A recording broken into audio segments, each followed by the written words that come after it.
আপনি যদি বলেন একটাই কারণ, ক্রিকেট বোর্ড যারা নির্বাচিত হয়ে আসে নাই বা আসতে পারে না বা যে কোনো কারণেই হোক, তারা কিন্তু খুবই সোচ্চার এবার। এটা আমি দেখেছি আর কি। মানে আমার ব্যক্তিগত একটা কি বলবো, এটা একটা আমি অনুধাবন করেছি ব্যাপারটা, যে যাদের এটার সাথে ক্রিকেট খেলা, কেননা আমি বলি তামিমও ছিল, তামিম তো রিয়েলাইজ করেছে যে না খেলা হওয়াটা এটা খুবই একটা বাংলাদেশ ক্রিকেটের জন্য, প্লেয়ারের জন্য এর চেয়ে বড় ক্ষতিকারক কোনো কারণ হতে পারে না।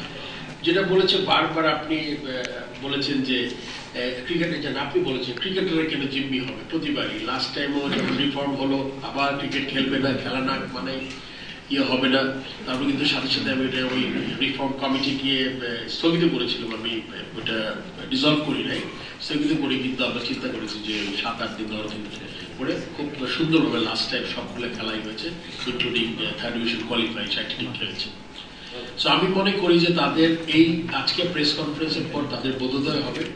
আমি তাদের কাছে অনুরোধ জানাচ্ছি, প্লিড করছি যে আপনারা অত্যন্ত ইম্পর্টেন্ট স্টেক হোল্ডার বাংলাদেশ ক্রিকেটে, এবং শুধু একদিন না, আজকে বুঝতাম যে তারা বিপিএল 5 বছর খেলেছে, 10 বছর খেলেছেন না, they are with us for last 50+ years, and তাদের অবদান আমরা বারবার স্মরণ করছি এবং তাদের বারবার আমি রিকোয়েস্ট করছি তারা যাতে ক্রিকেট খেলায় অংশগ্রহণ করবে।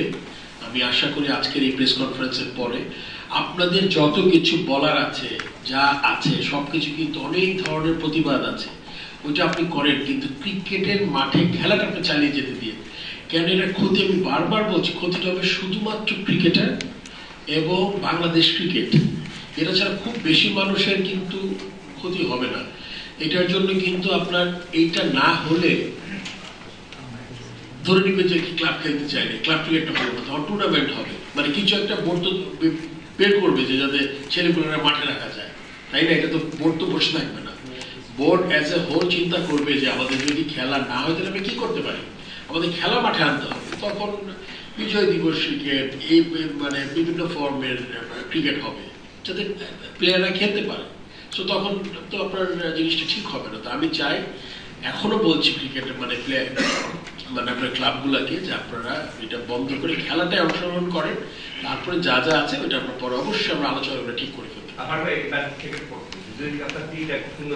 মাঠে করানো। এরপরে আমরা 1 by 1 যাই, দেখি সিচুয়েশনটা যাই। যেহেতু আবারও বলছি, সিসিডিএম চেয়ারম্যান পরিষ্কার করেছে যে আমাদের এখানে কোনো চিঠি আসে নাই, আমরা যা শুনেছি আপনাদের মাধ্যমে প্রেস কনফারেন্সের মাধ্যমে যেটা আপনারা বলেছেন যে আমরা খেলতে চাই না, বাংলাদেশের একসাথে আছি, জাতি আমাদের সাথে এক, জাতি এক, আসলে সবার সাথে আছে, জাতি তো সবার সাথেই থাকবে, প্লেয়ারদের সাথে থাকবে, অফিসিয়াল। আমি তারা যদি আমরা চাই মাঠে খেলা করাবে এবং যারা খেলতে পারবে তাদের আমরা একটা ডিসিশন